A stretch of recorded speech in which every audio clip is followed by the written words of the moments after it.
Bismillahirrahmanirrahim.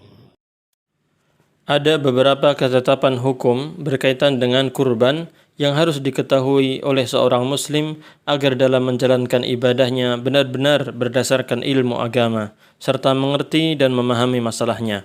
Berikut ini adalah 15 hukum berkaitan dengan kurban. Yang pertama, Rasulullah SAW pernah berkurban dengan 2 ekor domba. Beliau menyembelih keduanya setelah menunaikan salat Id. Nabi SAW memberitahukan bahwa barang siapa menyembelih hewan kurban sebelum salat, maka sembelihan tersebut bukan termasuk dalam ibadah kurban sama sekali, melainkan hanya merupakan daging yang dipersembahkan kepada keluarganya. Hadis tersebut diriwayatkan oleh Imam Al-Bukhari dan Imam Muslim dari Al-Barra bin Azib. Yang kedua, Nabi SAW memerintahkan sahabat-sahabatnya untuk menyembelih jadha' dari dha'an dan thani dari yang lainnya. Sebagaimana hadis dari Al-Mujashi' bin Mas'ud radhiyallahu anhu bahwa Nabi SAW bersabda, Innal jadha'a minad dha'ni yufi mimma yufi minhu thani minal ma'zi. Sesungguhnya jadha' itu termasuk dha'an yang bisa memenuhi apa yang dipenuhi oleh thani dari kambing. Hadis ini disebutkan dalam Sahihul Jami' dan juga silsilah al-ahadits ad-dha'ifah. Al-Hafidh Ibnu Hajar rahimahullah ta'ala berkata, kata al-jadha' merupakan sebutan untuk umur tertentu dari binatang ternak. Al-jadha' dari dha'an, domba, adalah domba yang genap berumur 1 tahun, sebagaimana pendapat jumhur ulama, mayoritas ulama. Namun ada juga yang berpendapat di bawah umur 1 tahun. Akibatnya terjadi perbedaan pendapat mengenai penentuannya. Ada yang mengatakan 8 bulan dan ada pula yang mengatakan 10 bulan. Athani dari unta adalah yang sudah genap berusia 5 tahun. Sedangkan dari sapi dan kambing adalah yang genap berumur 2 tahun. Silakan lihat dalam kitab Zadul Ma'ad. Yang ketiga, diperbolehkan mengakhirkan penyembelihan pada hari kedua dan ketiga setelah Id. Yang demikian itu didasarkan pada riwayat dari Nabi SAW. Beliau bersabda, Kullu ayyamit tashriqi zabhun. Seluruh hari tasyriq merupakan waktu penyembelihan. Hadis ini diriwayatkan oleh Imam Ahmad, Al-Baihaqi, Ibnu Hibban, dan Ibnu Adi. Ibnu Al-Qayyim rahimahullahu ta'ala berkata, ini merupakan pendapat Imam Ahmad, Imam Malik, dan Abu Hanifah. Ahmad rahimahullahu ta'ala berkata, itu merupakan pendapat lebih dari 1 sahabat Nabi. Pendapat ini diriwayatkan oleh Al-Athram dari Ibnu Umar dan Ibnu Abbas. Demikian disebutkan dalam Zadul Ma'ad. Keempat, di antara petunjuk Nabi SAW adalah barang siapa ingin berkurban lalu memasuki hari pertama dari 10 hari awal bulan Dzulhijjah, maka hendaklah dia tidak memotong rambut, bulu atau kukunya sedikit pun, sebab telah ditetapkan larangan mengenai perbuatan tersebut.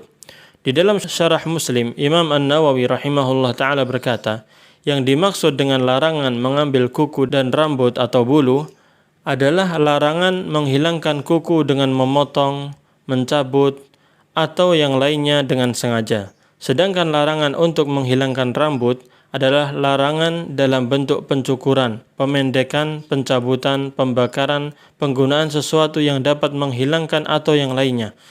Baik itu bulu ketiak, kumis, bulu kemaluan, rambut kepala, maupun bulu-bulu bagian badan lainnya.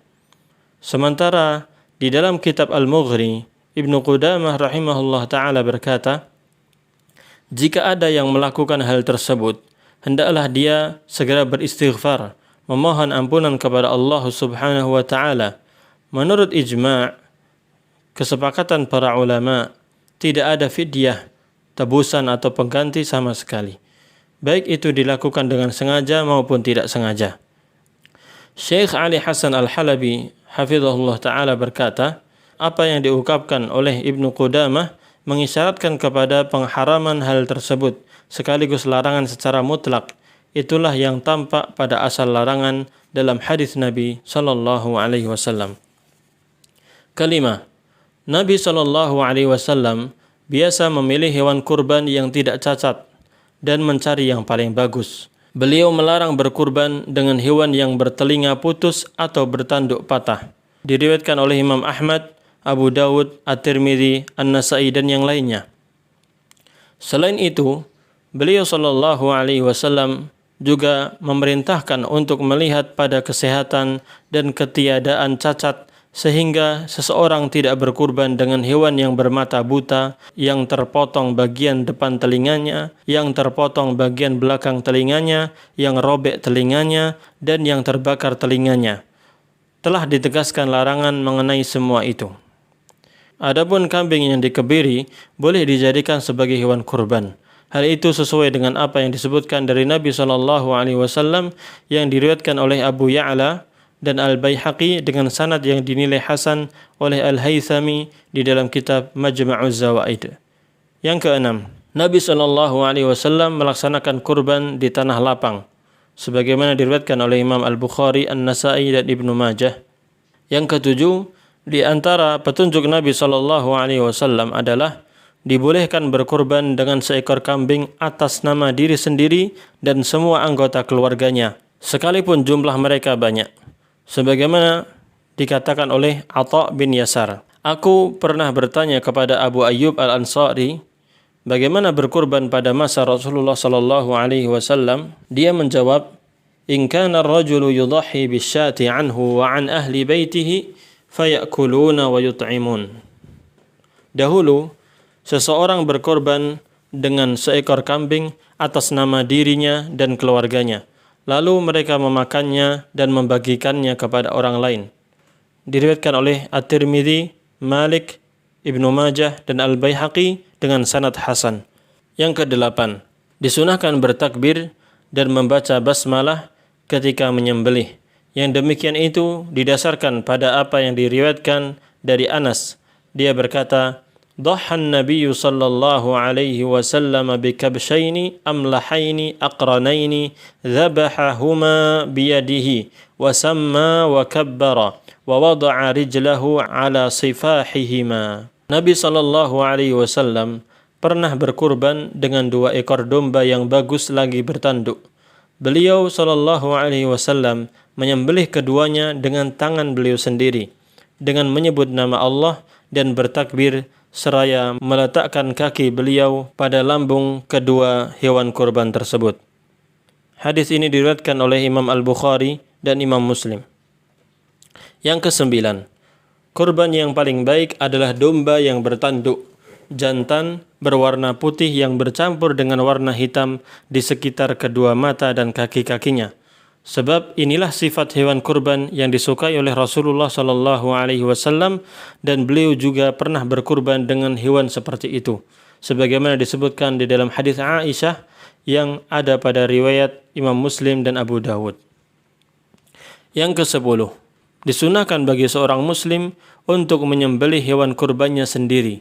Jika diwakilkan kepada orang lain, maka hal itu juga dibolehkan. Dalam hal ini, Syekh Ali Hasan Al-Halabi tidak melihat adanya perbedaan pendapat di kalangan para ulama. Yang ke-11, dalam hal ini disunahkan bagi keluarga yang menyembelih hewan kurban untuk ikut memakan sebagian dagingnya dan menghadiahkan sebagiannya kepada orang lain serta menyedekahkan sebagiannya lagi. Juga diperbolehkan bagi mereka untuk menyimpan dagingnya, sebagaimana sabda Nabi sallallahu alaihi wasallam, "Kulu waddakhiru wa tasaddaqu." Makanlah, simpanlah dan sedekahkanlah. Diriwayatkan oleh Imam Al-Bukhari, Muslim, Abu Dawud dan yang lainnya dari Aisyah radhiyallahu anha. Adapun mengenai larangan menyimpan daging kurban, maka hal itu telah dimansukh, telah dihapus hukumnya.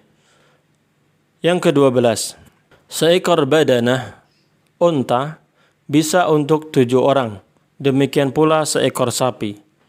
Imam Muslim telah meriwayatkan di dalam kitab sahihnya dari Jabir radhiyallahu anhu, dia berkata, naharna bil Hudaybiyah ma'an Nabi sallallahu alaihi wasallam al-badanata an sab'atin wal baqarata an sab'atin. Kami pernah berkurban seekor badanah, unta, di Hudaybiyah bersama Nabi sallallahu alaihi wasallam untuk 7 orang dan sapi untuk 7 orang pula. Yang ke-13, tukang jagal tidak diberikan upah atas pekerjaannya dari hewan kurban. Yang demikian itu didasarkan pada apa yang diriwayatkan dari Ali radhiyallahu anhu bahwa dia berkata, "Amarani Rasulullah sallallahu alaihi wasallam an aquma ala budnihi wa an atasaddaqa bi luhumiha wa juludiha wa halaliha wa alla u'tiyal jazira minha syai'an." Qala wa nahnu nu'tihi min indina.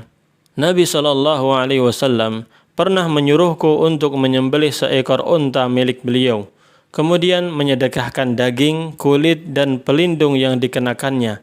Tetapi aku tidak memberikan apapun kepada tukang jagal dari hewan kurban tersebut. Ali radhiyallahu anhu berkata, kami memberi upah kepadanya dari harta kami sendiri. Diriwayatkan oleh Imam Muslim, Abu Dawud, Ad-Darimi, Ibnu Majah, dan yang lainnya. Yang ke-14, barang siapa ada di antara kaum muslimin tidak mampu berkurban, maka dia akan memperoleh pahala orang-orang yang berkurban dari umat Nabi sallallahu alaihi wasallam.